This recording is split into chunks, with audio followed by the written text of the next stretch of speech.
At UA High School, there exists a concept called the Big Three, which just means the top 3 third-year students at UA. These 3 are the most likely candidates for hero work in the future, and they got that way through training their mind, body, and quirk. And the current top 3 hold up to UA's really high standards quite well. You have the low self-esteem Spear, Tamaki, the always positive phase tank Mirio, and of course, the endless energy empress herself, Nejire Hado.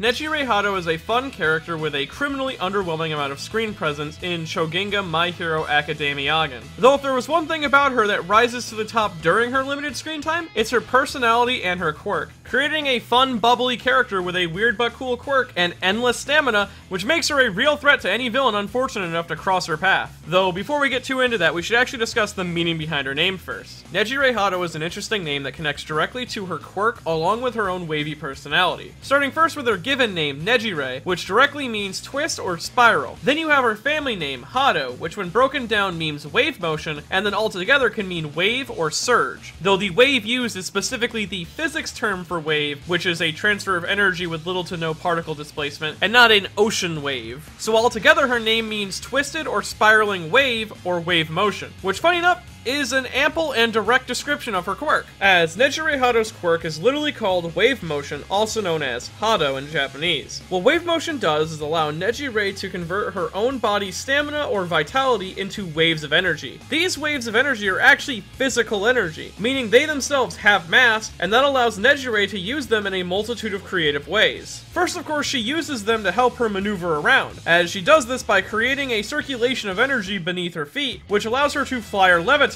which sure acts more as a flight propulsion method than anything else, but it does shine a light on how strong her spiral energy really is, as these tiny beams coming out of her feet is all she needs to shoot herself around with ease. Nejire's wave motion is nothing to laugh at, as at a mere 30% power, she has enough physical mass to knock 2 different Gigantification Quirk users on their ass. That's 2 Mount Ladies. Alongside this, she also has the ability to slam a massive 8 Precepts member through solid concrete and pavement. Sure, she was assisted by the helps of the Blue Eyes White waifu, but from what it looks like in that scene, most of the force was thanks to Nejire. Though one of the downsides of her quirk is that instead of expelling the energy from her body in a direct straight current like most laser quirks, her ability spirals or corkscrews it naturally, slowing its speed significantly and making it fall short in comparison to those other laser-based quirks. It's this weird side effect of her quirk that made her not stand out too much in comparison to the rest of her class until her 3rd year. But over time, she developed her own method of fighting with it and learned its own limitations, as she both learned how to fly in that time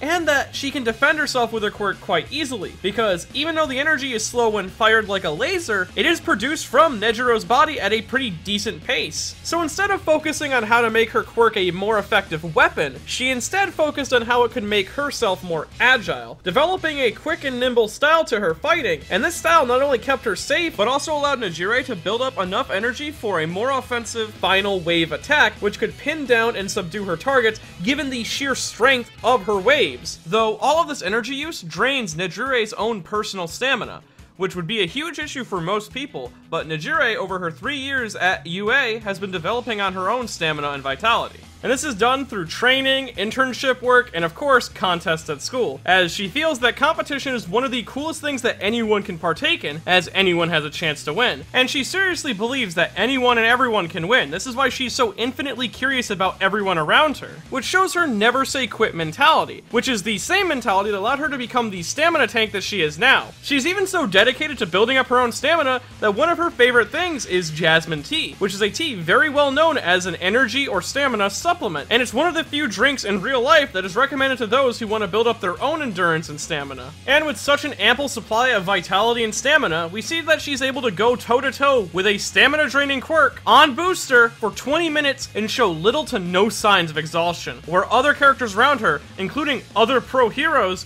seem completely drained. And she not only still had the energy to keep on fighting, but she had more than enough energy to slam that guy through the ground. Not to mention, the more stamina that she develops over time, the stronger and stronger her base abilities get, meaning that she technically has infinite growth potential, as 30% of her stamina right now could just be 15% of her stamina in a few years, and so on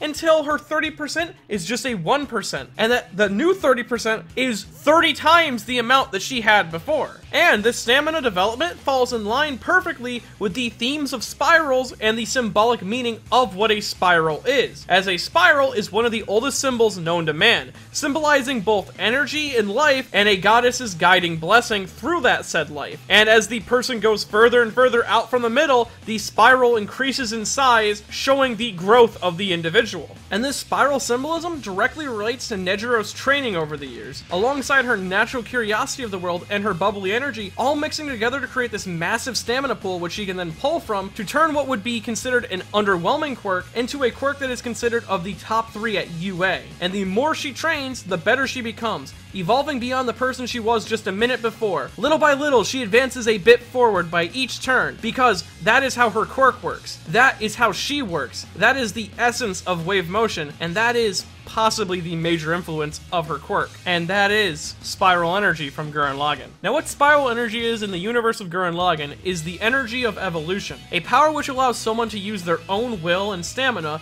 to make themselves better and better, evolving through hardship and overcoming the impossible. One's stamina is directly related to the output of Spiral Energy that they can give, so those with huge amounts of fighting will and stamina will find it easier to use Spiral Energy effectively, and those who do not can grow and become efficient with Spiral Energy. And with Nejiro taking her own literal Spiral Energy and converting it into something that made her the best of the best at her school, I think it's fair to say that Nejiro has a bit of Team Daiguren in her heart. Though speaking of her heart, I feel like this would be the best place to bring up another interesting detail about Nejire, and that is that Horikoshi seems to be hinting within her bio, her friend's bio, and a few moments within the series itself, that Nejire is indeed a homosexual or a lesbian. This first came to mind when her character bio was released alongside Volume 14 of Hero Aka, which listed that Nejire's favorite things were lily flowers and jasmine tea, which felt really out of place for the flowers specifically, as they didn't link up with her personality or her quirk in any way, where the jasmine tea fit perfectly within her character, and most character interests always end up applying to the character themselves in some way, be it thematically or directly, so it made no sense for the lilies to be there. Though everything started to come together and make sense after the introduction of Yuyu, Nejire's long-term best friend from her first year, who also got her own bio included in Volume 20 of Hero Aka, which said that not only does she think that Nejire is the cutest thing in the galaxy, which is a very extreme form of cute and a very extreme form of liking her, but it also called into question what the lilies meant in Nejire's bio. Because you see, in Japanese, lilies and lily flowers are a very common symbol for female homosexuality and lesbians. This is due to the word lily being directly translated to Yuri, as the term was created in the late 70s due to the popular rise of Yuri magazines gaining a positive correlation along with the word, mainly because it was viewed as a less sex-driven term and was focusing more on romantic love. So much so that Japanese has actually separated the term Yuri from lesbians in a sense, creating a respectful and disrespectful term for lesbian media. Lezu is a more disrespectful lesbian term,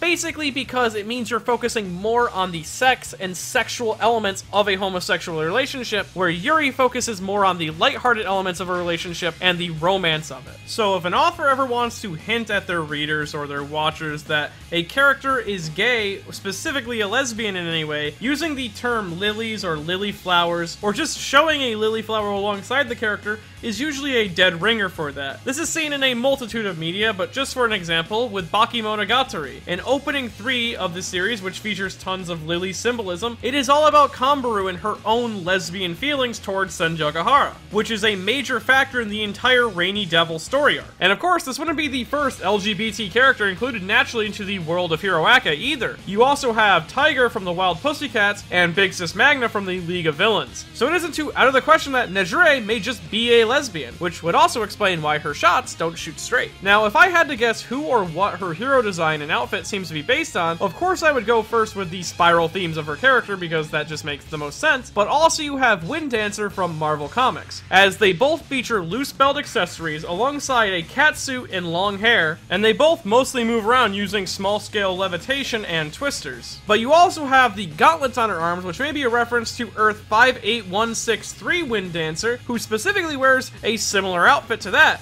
Alongside this, they are both described as people who are outgoing and free-spirited, and then of course you have the fact that they are both on the verge of becoming pros, with Nejire about to become a pro hero soon, and Wind Dancer is part of the Junior X-Men, which leads to becoming a true X-Men. At the end of the day, Nejire is just a really fun character, and her personality is a real treat to watch. Like her childlike mannerisms and how she copies the physical quirks of people around her, or how she just comes off as super charming and honest. And hopefully, Horikoshi will bring her to the spotlight like he did with Mirio and Tamaki, and give her more screen time that she rightfully deserves. And if not Horikoshi, then maybe Studio Bones. But if you enjoyed this video and want to see more videos like it in the future, I have a Patreon at patreon.com/MedyNotTheBadGuy. And if you want to experience some lilies within your life, or at least examine some lilies, well, you can head on over to buyshimonetta.com and buy yourself a copy of Shimonetta.